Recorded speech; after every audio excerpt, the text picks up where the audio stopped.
My sister-in-law suddenly installed 4 air conditioners in the house where I live with my mother. I thanked her, but I was curious where the money came from. I did it myself. Don't worry about it. I had a bad feeling about her response. Rushing to my room, I checked my bank book. I found it, feeling relieved for a moment. However, my name is Cindy Smith. I'm living with my 83-year-old mother, Mary. I used to work as a nurse until 2 years ago. But since retiring at 60, I've been devoted to caring for my mother who has dementia. My father became disabled in a traffic accident when I was 30. Concerned about him, I returned home. Before I knew it, I missed the opportunity to marry as I was busy with work and caring for him, realizing that everyone around me was married. My older brother married early and had 3 children. My nieces and nephews would often come to play at our home and were very attached to me. I didn't feel lonely because I treated them like my own children. Perhaps that's one of the reasons why I remained single for life. My father passed away 7 years ago from pneumonia. Moreover, my brother died from illness 4 years ago too. Therefore, my mother developed dementia due to the loneliness. Cindy, when will you wake up? It's already morning. Mom, it's only 2 a.m. in the morning. Let's sleep a little more. Lately, I was frequently woken up in the middle of the night, and I was beginning to feel a little tired from caring for my mother. One day the doorbell rang. Cindy, you have bags under your eyes. Eat this and cheer up. The person who brought me a gift and said this was Susan, my brother's wife who lives nearby. Even after my brother's death, she would occasionally visit us and keep my mother company. While she didn't help with the caregiving, she allowed me a break to do housework while she was there, which was very appreciated. If you need anything, let me know. My kids have all their own families now, so I'm free. Thank you, Susan. I was truly grateful to Susan. Cindy? Mary? Hello? Susan came to visit as usual. All right, let's get the housework done while I have a chance. Today, I had to take my mother to the hospital first thing in the morning, so I haven't finished anything at home yet. Preparing dinner, cleaning, laundry, I've got a lot to do. While Susan is keeping an eye on my mother, I bustle around to try to get as much housework done as I can. While I glance at my mother's room, she's alone. Did Susan go to the restroom? Seeing that my mother is in a good mood, I return to my chores. Having finished folding the laundry, I peeked into my mother's room, and she's still alone. Silently making paper craft? Mother, where's Susan? I don't know. Susan, you've been in the restroom quite a while. I wonder if she's not feeling well.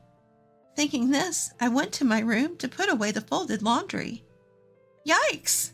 Susan was standing in my room where no one should be, and I was surprised. Susan, what are you doing in my room? There's no air conditioner in this house, so I was looking around to see where it would be best to install one. Susan replied nonchalantly. If that's the case, she could have asked me instead of just going into my room. I was a bit peeved that she had entered my room without permission. But Susan, unaware of my mood, continued to talk while looking around. I'm very grateful to you, Cindy, for always taking care of my mother-in-law, so I'm going to gift an air conditioner for your room as well. Oh, thank you! I'm glad she's giving me an air conditioner as a gift, but I wish she hadn't entered my room without asking. But Susan didn't mean any harm, and it's a fact that I'm being helped by her visits. She's my sister-in-law. I should be patient.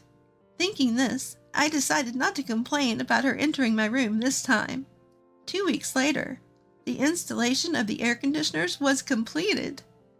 Air conditioners were installed in each of the rooms we use, including mine, totaling 4 units. Both Mother and I expressed our gratitude to Susan, who took care of all the procedures and payments. Susan, thank you. By the way, what about the money? Don't worry about it. I did it myself, she said with a cheerful smile. Really? Thank you. I showed Susan my deep appreciation, but I felt a pang of worry inside. Susan had always been a homemaker. She's supposed to be living on her pension and savings left by my brother, but she bought 4 air conditioners all at once? That's quite lavish, isn't it? On closer thought, it wasn't just about the air conditioners. I remember my nieces and nephews and their kids, who are Susan's grandchildren, complained that Susan always takes them out to eat. Like their parents, the kids also look up to me and affectionately call me Granny Cindy, treating me like their actual grandmother. I was craving for Granny Cindy's home-cooked food. I recall them saying this when they visited me, complaining that they're tired of the heavily seasoned restaurant foods at Susan's. Eating out with all those people every time must cost a fortune. I remember feeling worried about Susan's financial situation when I heard this. Another time, a nephew who had just graduated from high school and got a job showed up in a brand new car. "Where did you get the car?" I asked with my eyes wide with surprise. "Granny Susan bought it for me," he said. "Susan did?" I exclaimed, taken aback. And to my further astonishment, he revealed that Susan has been giving expensive gifts like cars and bags to her other grandchildren as well. Why does Susan have so much money? I've been asking my nieces and nephews and their kids every chance I get. To my surprise, they all say the same thing. Granny Susan seems to have won at the slot machines. Remembering all this, I was taken aback. Could it be? I quickly went to my room to check my bank book. There it was. Thank goodness. I had been worried that when Susan was in my room uninvited the other day, she might have stolen my bank book. But I was relieved to see that wasn't the case. Just to be sure, I thought I'd also check my mother's bank book. I looked in the drawer where I usually keep it, but I couldn't find my mom's bank book or her seal. Mom, do you know where your bank book and seal are? I checked them the other day and put them back in their usual place. Perhaps she forgot where she usually puts them. I thought maybe she had moved them to some other place and started looking all over the house, but I couldn't find the bank book or the seal anywhere. Could it be? I decided to call Susan. "Hello, Susan. I can't find my mom's bank book and seal. Do you know anything about it?" "I don't know. People with dementia often get paranoid about theft. Maybe your mother-in-law hid it somewhere." Susan responded, not taking me seriously. "I've searched all over the house and couldn't find it, so I'm thinking about talking to the police." I tried to stir her up. "What? The police? Wait a minute. I'll help you look for it." Suddenly, Susan began to panic. She hung up and arrived at our house in no time. "Here they are." In Susan's hands were the bank book and seal with my mother's name on them. "Why do you have them, Susan?" Susan wouldn't answer my question. I opened the bank book and was stunned. Since I had been providing all of the living expenses, my mother's Social Security benefits should have been almost untouched, with a balance of several $100,000. However, the balance recorded was less than $100,000. Looking closely, I could see that a total of about $200,000 had been withdrawn several times over the past year. "What's the meaning of this?" Susan kept her head down in silence. "You thief!" When I confronted Susan, she abruptly raised her head to argue back. "I'm the one taking care of your mother-in-law like this. It's only fair that I get some compensation. Why should you get all of your father-in-law's savings?"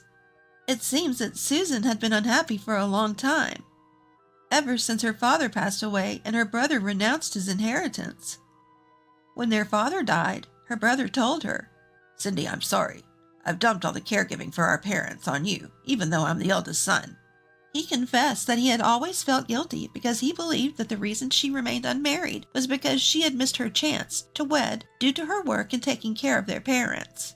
Caring for our parents is a given, and besides, I'm not even sure I would have been married if I wasn't busy. With a laugh, I responded. My brother then said, "Actually, I should have been the one taking care of Mom, but I think I only have a few years left to live. I hate to impose, Cindy, but could you please continue to look after Mom? Our dad didn't leave any debt, so I will renounce my inheritance.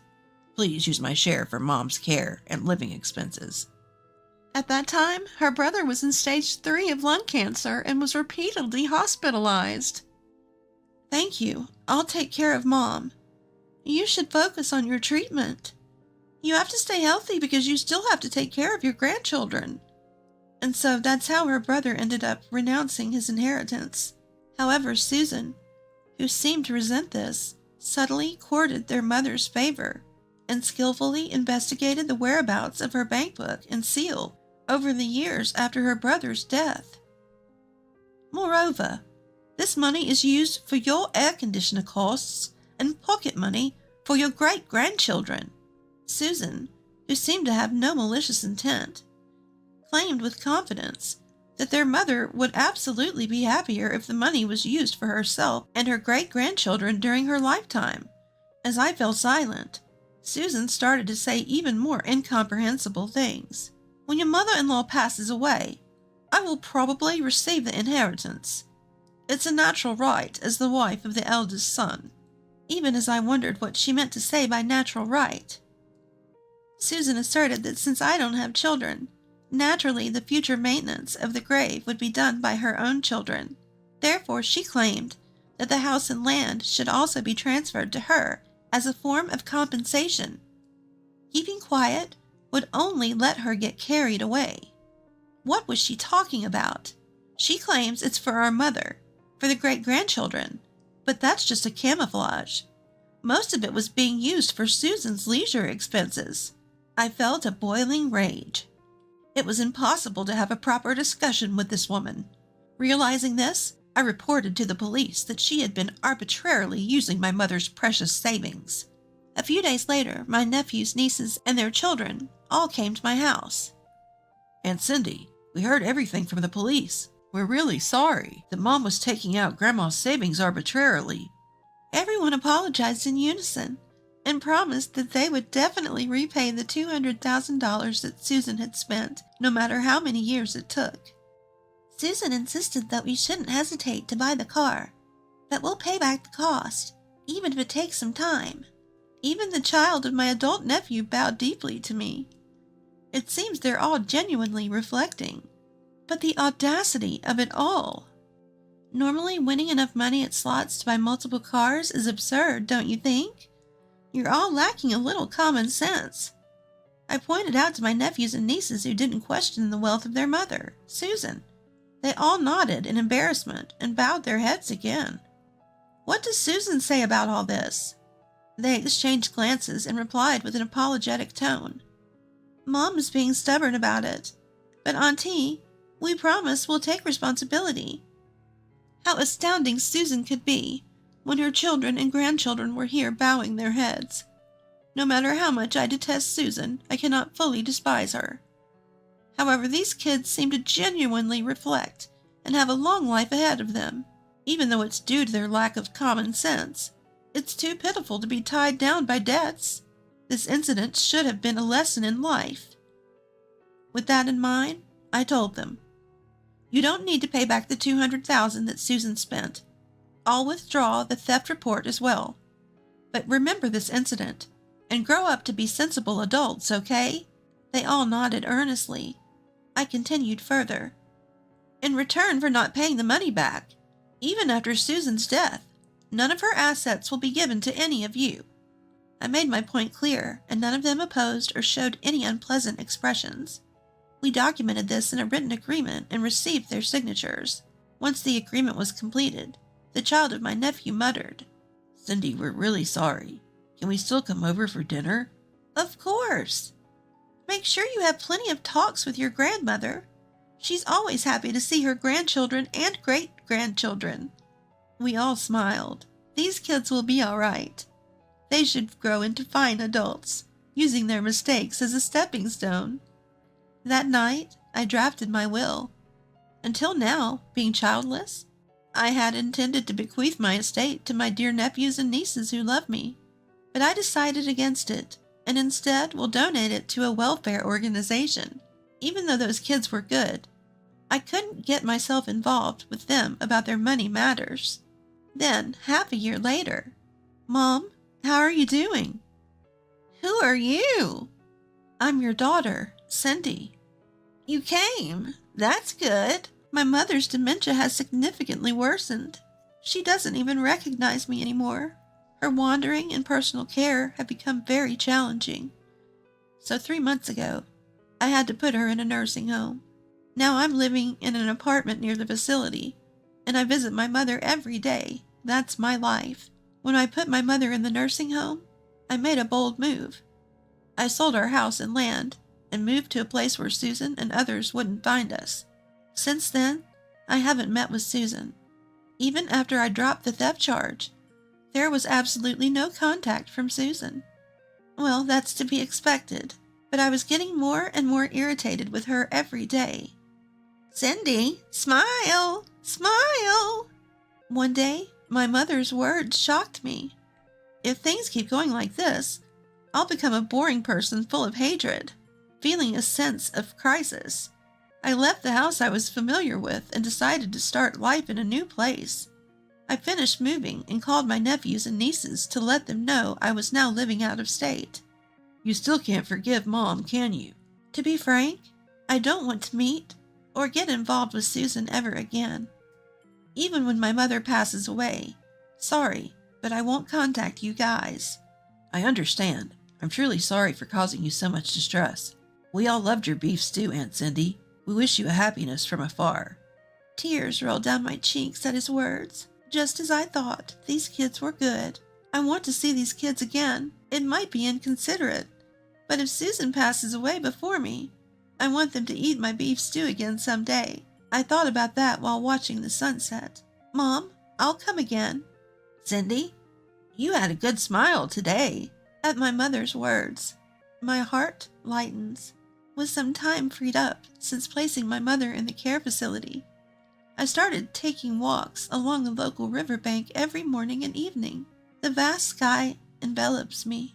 Caring for my father, working as a nurse, caring for my mother, I've dedicated my years to serving others, sparing no time to gaze at the sky or feel the wind. I don't regret it, of course, but I wonder if I had taken a little more time for myself, could I have led a different life? As I watched a bird take flight against the wind, I thought so. "Today you had a good smile." I remember the words my mother, who doesn't even remember what happened 30 minutes ago, said to me. That's right, because the me of that time is here. The me of now exists. I left my familiar place and came here to lead a new life. From now on, I will live with even more smiles. The bird from earlier is freely enjoying itself up in the sky. I will live here feeling the wind, looking up at the bright sky. I made that pledge to myself.